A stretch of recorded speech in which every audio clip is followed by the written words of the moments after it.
अस्सलाम वालेकुम स्टूडेंट्स, मैं हूं अब्दुल कुद्दूस बेग, आपका फिजिक्स टीचर। डियर स्टूडेंट्स, आज के लेक्चर में हम चैप्टर नंबर 5 की 2 एग्जांपल्स डिस्कस करेंगे। Example number 5.2 and example number 5.3। तो स्टूडेंट्स, इन दोनों एग्जांपल्स के सॉल्यूशंस के लिए चलते हैं व्हाइट बोर्ड की तरफ। स्टूडेंट्स, स्टार्ट करते हैं example number 5.2 which states that a 1000 kilogram car is turning round a corner at 10 meter per second as it travels along an arc of a circle. If the radius of the circular path is 10 meters, how large a force must be exerted by the pavement on the tires to hold the car in the circular path? तो students, जैसा कि statement को read करने से मालूम हुआ कि इस एग्जाम्पल में हमने उस फोर्स की वैल्यू कैलकुलेट करनी है which is required to hold the car in the circular path. तो इन अदर सेंस, अगर मैं सादा अल्फाज में कहूँ तो इस एग्जाम्पल में स्टूडेंट्स हमने सेंट्रीपिटल फोर्स की वैल्यू कैलकुलेट करनी है which is necessary to move the car in the circular path. तो स्टूडेंट, सबसे पहले हम गिवन डाटा लिखेंगे। As it is mentioned in the statement that the mass m of the car is equal to 1000 kilogram and the car is moving with a speed of 10 meter per second, which can be represented by v, and students, car जिस circular path में move कर रही है उस circular track और path का radius है 10 metres. Now students, what is required in this example? तो स्टूडेंट्स, इस एग्जाम्पल में हमने नेसेसरी सेंट्रीपिटल फोर्स की वैल्यू को कैलकुलेट करना है which is required to hold the car in the circular path. Centripetal force को स्टूडेंट्स हम Fc से रिप्रेजेंट करेंगे। नाउ स्टूडेंट्स, सेंट्रीपिटल फोर्स की वैल्यू को कैलकुलेट करने के लिए हम कौन सा फॉर्मूला यूज करेंगे? तो स्टूडेंट्स, जैसा कि आपको मालूम है, सेंट्रीपिटल फोर्स किसके इक्वल होती है? mv² divided by r। इस इक्वेशन को स्टूडेंट्स हम इक्वेशन नंबर 1 कह सकते हैं। नाउ स्टूडेंट्स, हमारी नेक्स्ट हेडिंग होगी सॉल्यूशन की। तो स्टूडेंट्स, सॉल्यूशन में हम जस्ट इक्वेशन नंबर 1 में गिवन वैल्यूज को पुट करेंगे। तो students, by putting the values in equation number 1 we can write that Fc is equal to mv² over r. The value of mass m is equal to 1000 kilogram into v square, और students speed of the car की value है 10 metre पर second, whole square आएगा students, divided by radius of the circular path which is equal to 10 metres. Now students, 1000 will remain as it is, multiply by, जब हम 10 का square find करेंगे it is equal to students 100, metre का square metre square आएगा और पर second का square आएगा पर second square, divided by 10 metres. Now students, एक जीरो हम एक जीरो से कैंसिल करेंगे, मीटर मीटर से कैंसिल करेंगे। नाउ स्टूडेंट्स, जब 1000 को हम 10 से मल्टीप्लाई करवाएंगे तो स्टूडेंट्स हमारा आंसर क्या आएगा? 10,000। अगर यूनिट की बात करें स्टूडेंट्स तो यूनिट आएगा किलोग्राम मीटर पर सेकंड स्क्वायर, जो कि आपको मालूम है किसके इक्वल होता है? न्यूटन के इक्वल। तो स्टूडेंट्स, अगर हम फोर्स का फाइनल आंसर लिखें इन साइंटिफिक नोटेशन तो हम लिखेंगे 1 × 10⁴ न्यूटन। तो students, this is the necessary centripetal force, which is equal to 1 into 10 raised to power 4 newtons, which is required to hold the car to move in the circular track. तो students, आपने देखा कि किस तरह से हमने एक सिंपल फॉर्मूले की मदद से सेंट्रीपिटल फोर्स की वैल्यू को कैलकुलेट किया है. And students, this is the solution of example 5.2. Students, start करते हैं example number 5.3, which states that a ball tied to the end of a string is swung in a vertical circle of radius r under the action of gravity as shown in figure.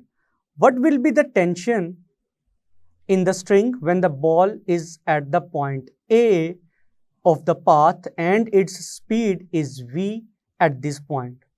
तो students, जैसा कि statement को read करने से मालूम हुआ, there is a ball of mass m for example, जिसको एक स्ट्रिंग के साथ बांधकर एक वर्टिकल सर्कल में घुमाया जा रहा है. तो स्टूडेंट्स, पॉइंट ए पर जब बॉल थोड़े से लम्हे के लिए आएगा तो उस पॉइंट पर हमने स्ट्रिंग के अंदर मौजूद टेंशन की वैल्यू को कैलकुलेट करना है. नाउ स्टूडेंट्स, स्टेटमेंट को मजीद बेहतर तरीके से समझने के लिए हम गिवन डायग्राम को एनालाइज करते हैं. तो स्टूडेंट्स, आप डायग्राम में देख सकते हैं स्ट्रिंग में मौजूद टेंशन और बॉल का वेट दोनों की डायरेक्शन सर्कल के सेंटर की तरफ है, और पॉइंट ए पर, जिस पॉइंट पर हमने स्ट्रिंग के अंदर मौजूद टेंशन की वैल्यू को कैलकुलेट करना है, इस पॉइंट पर ऑब्जेक्ट की टेंजेंशियल वेलोसिटी की डायरेक्शन भी गिवन है, which is along the direction of tangent at point A. Now students, हम अपनी हेडिंग लिखते हैं एग्जाम्पल को सॉल्व करने के लिए सॉल्यूशन की. एग्जाम्पल को सॉल्व करने से पहले हम लिखेंगे for the ball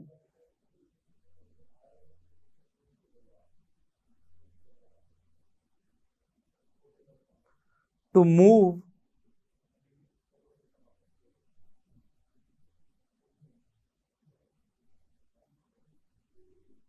in a circle,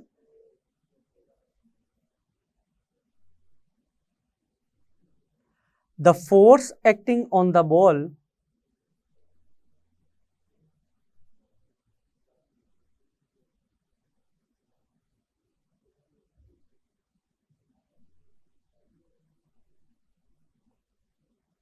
must provide the required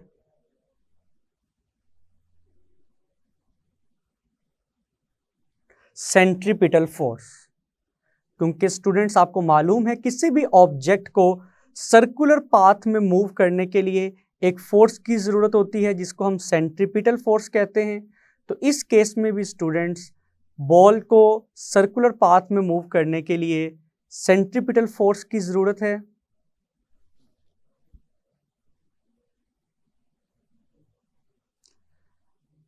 now students, हम लिखेंगे in this case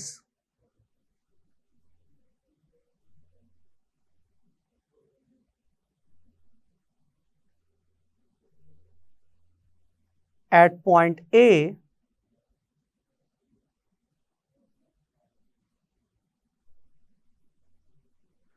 two forces act on the ball.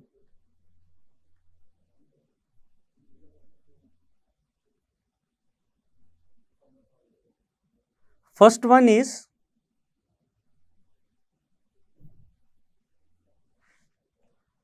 the pull of the string,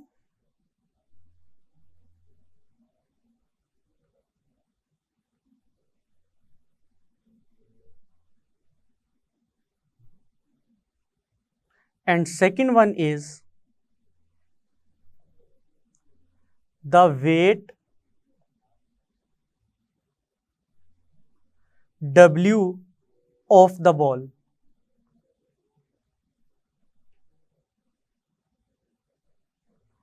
तो स्टूडेंट्स, अब हम लिखेंगे these two forces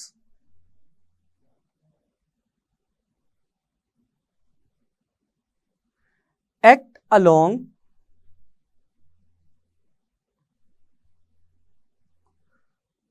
the radius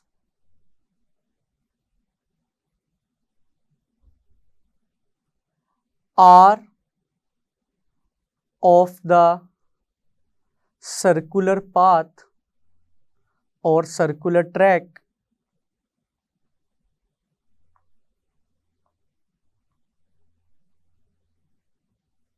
at point A, so their vector sum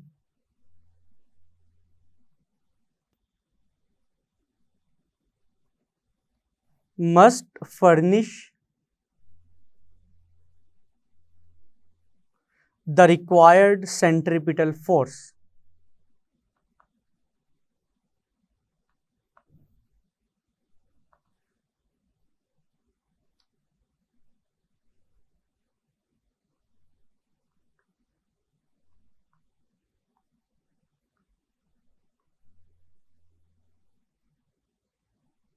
now students, जैसा कि अभी हमने एक्सप्लेन किया कि पॉइंट ए पर ऑब्जेक्ट के ऊपर लगने वाली फोर्सेस की तादाद है 2। पहली फोर्स टेंशन टी है in the string and second force is weight of the ball. दोनों की डायरेक्शन है along the radius R of the circle. तो स्टूडेंट्स, इन दोनों फोर्सेस का जो सम है वो नेसेसरी सेंट्रीपिटल फोर्स के इक्वल होना चाहिए अगर बॉल अपनी सर्कुलर मोशन को कंटिन्यू रखना चाहता है। तो स्टूडेंट्स, हम लिख सकते हैं फॉर इक्विलिब्रियम और if the ball want to continue its circular motion, तो ऑब्जेक्ट के ऊपर लगने वाली दोनों फोर्सेस टेंशन टी और वेट डब्ल्यू, इन दोनों का सम किसके इक्वल होना चाहिए? सेंट्रीपिटल फोर्स के इक्वल होना चाहिए। नाउ स्टूडेंट्स, जैसा कि आपको मालूम है वेट का फॉर्मूला क्या है? mg। सेंट्रीपिटल फोर्स का फॉर्मूला क्या है? mv²/r। तो स्टूडेंट्स, अगर हम टेंशन T की वैल्यू को कैलकुलेट करना चाहते हैं तो mg को इक्वल के दूसरी तरफ शिफ्ट करना होगा। तो हम लिखेंगे T is equal to mv²/r minus mg। Now students, right hand side से आप देख सकते हैं हम मैस m को कॉमन ले सकते हैं। तो हम क्या लिखेंगे स्टूडेंट्स? v²/r minus g। तो स्टूडेंट्स, अगर हम इस इक्वेशन को एनालाइज करें तो स्टूडेंट्स इस इक्वेशन में v²/r वाली जो टर्म है वो किसके इक्वल होती है? सेंट्रीपिटल एक्सेलरेशन के इक्वल। तो स्टूडेंट्स, हम लिख सकते हैं कि T का फॉर्मूला किसके इक्वल आया है? Tension T is equal to m into A C minus G. तो students,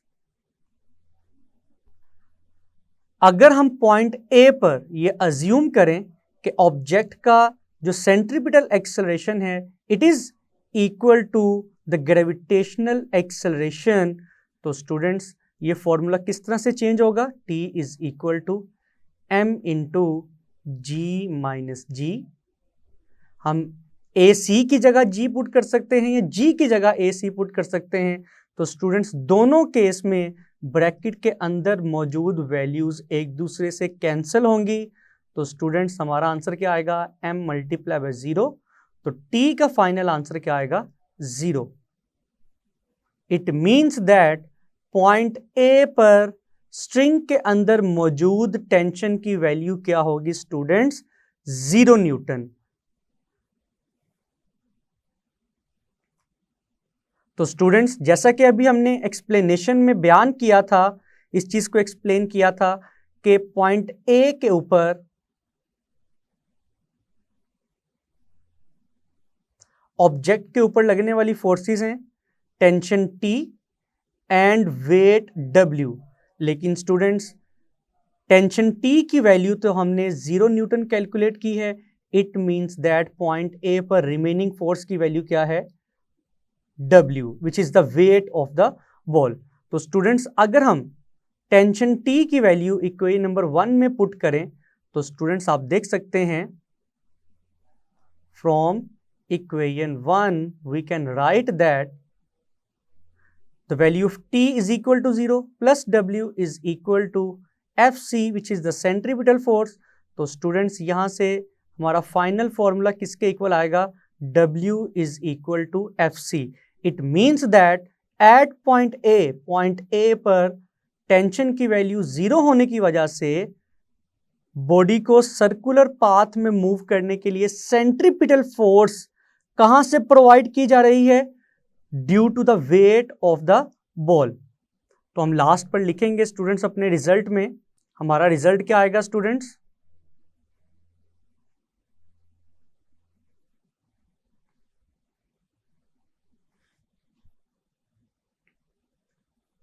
if AC is equal to G, then T will be 0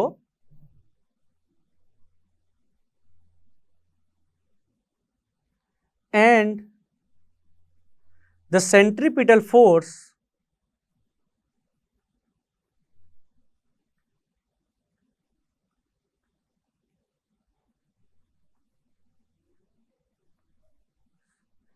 is just equal to the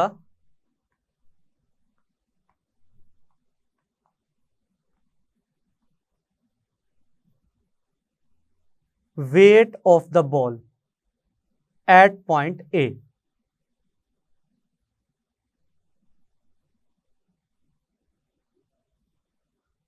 तो students this is the solution of example 5.3. Dear students, मैं उम्मीद करता हूं कि आज की दोनों एग्जाम्पल्स के सॉल्यूशन आपको बहुत अच्छे से समझ आए होंगे. इनको अच्छे से प्रिपेयर कीजिएगा. मिलते हैं नेक्स्ट लेक्चर में. अल्लाह हाफिज.